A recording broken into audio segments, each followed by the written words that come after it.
We have teenage multimillionaires flying around in their own jet planes. We have kids, the only asset they have is a 15-speed bicycle. For those of you that have done any research at all, on my website, we have teenage multimillionaires flying around in their own jet planes. And he's the one that had the 15-speed bicycle. That's why I use it a lot. He's not a teenager anymore. He's 21. If he were standing right here, Josh Kim. He's half Korean, half Caucasian. But the one thing that they all have in common is they're hungry. Hungry for a better life. Hungry for change. Hungry for the tough love their parents didn't give them.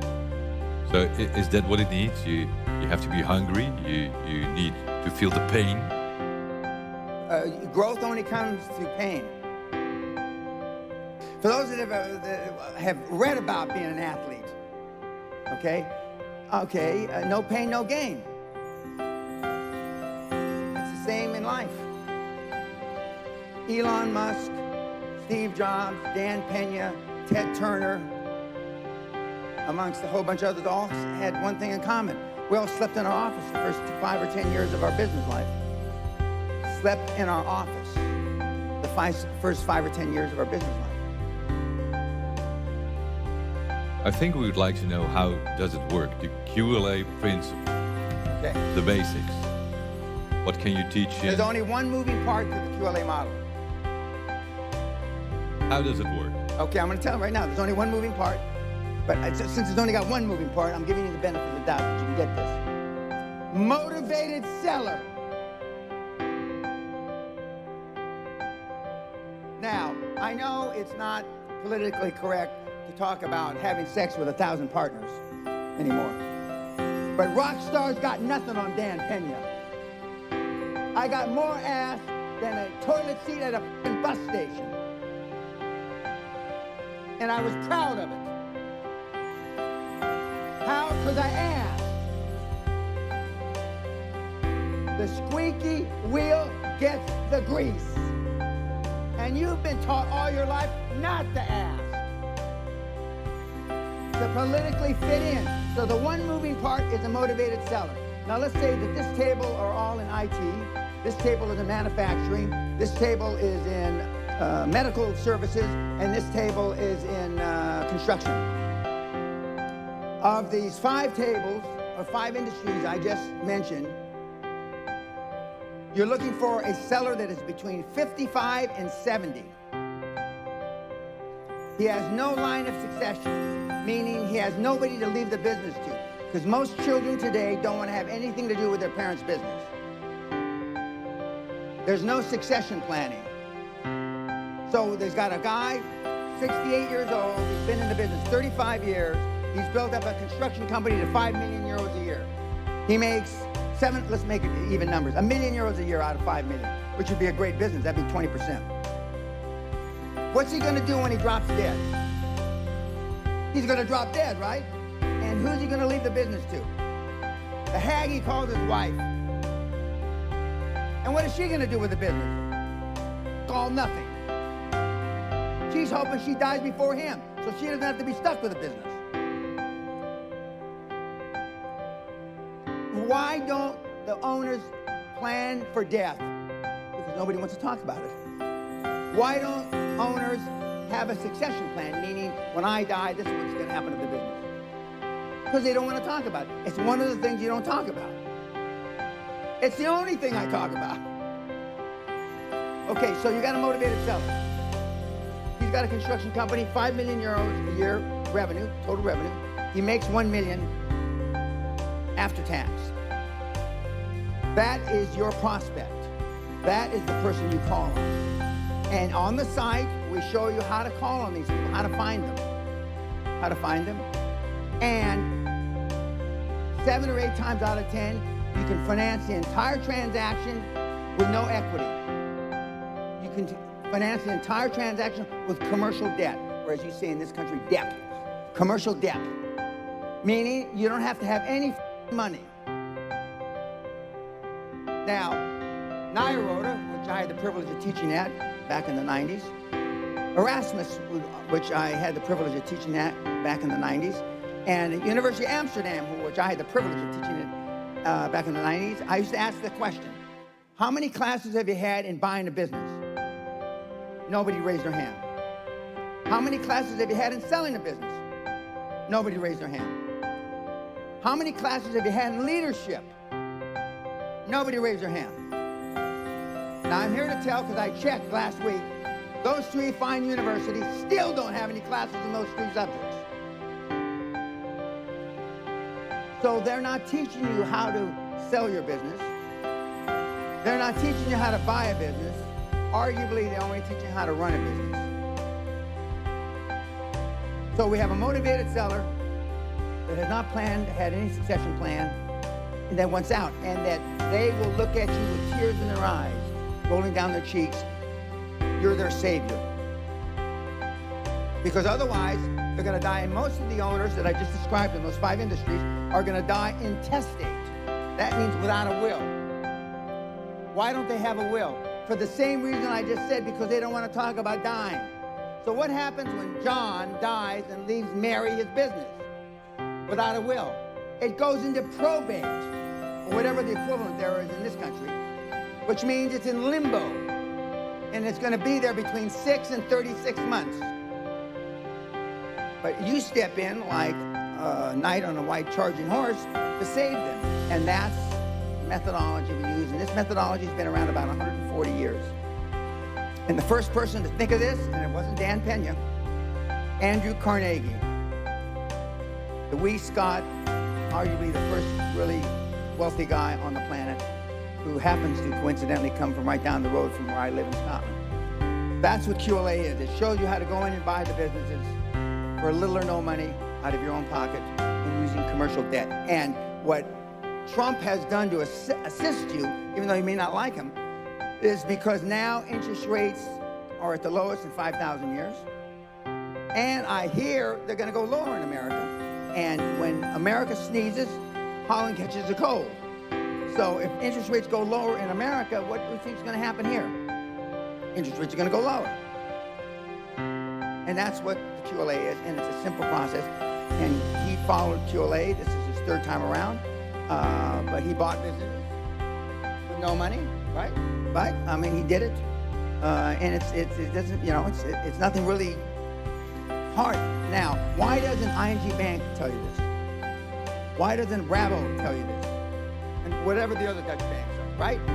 Because this methodology I just described to you has little or no fees. I'm going to repeat myself. Little or no fees. There's no investment banking fee. There's no management fee. There's no succession fee. Because you're using commercial debt. And that's why they don't tell you.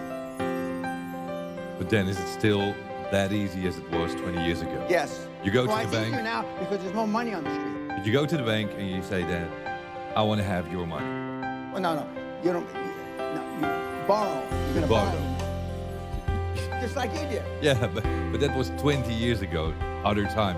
And what I did what he told me, and I didn't know better. So I went in, ING Bank, I asked for $500,000 and went out with the money. Because you told me you're not going to leave without the money. You don't leave without the money, or a check, or a wire check. You sit there and until they're embarrassed. You go in when the fucking bank opens up, and you don't leave the goddamn place until you got money in your pocket. I mean, literally. Now, see, most of you wouldn't do that because you'd be embarrassed. And it's still that it's better to go to a new bank? Oh, yeah. Now, when a new ING branch opens up in wherever, okay, there's 3 things that you know for sure. Number 1, they've done a lot of marketing surveys that they need a branch there. Number 2, the bank branch has a lot of money, ING Bank. And number 3, they have no customers.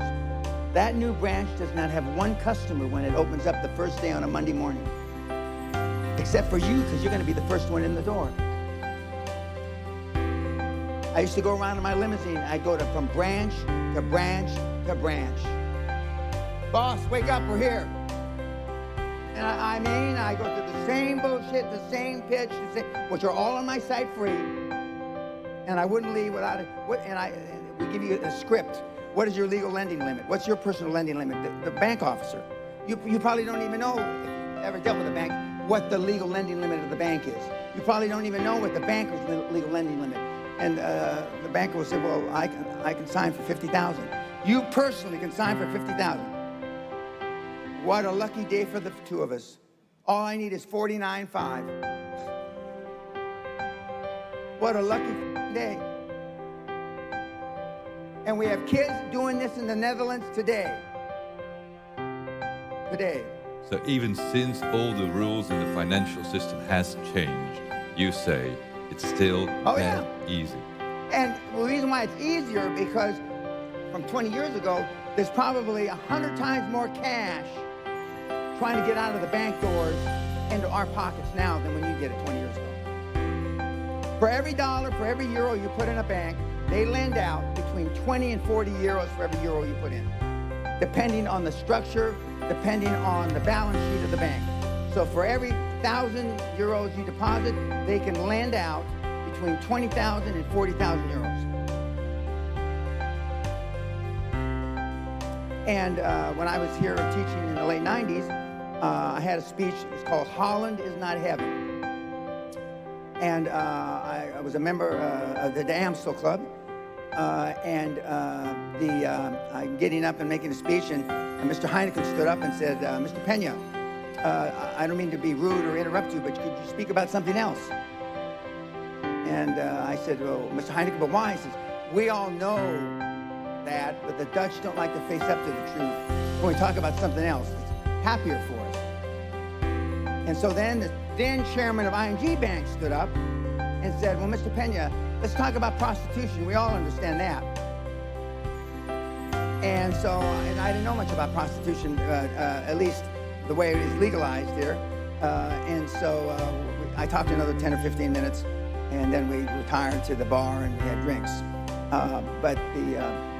But now the difference is there's so much more money. And from when you did it, the interest rates are probably 1/5 as high as they were when you took the money from the bank.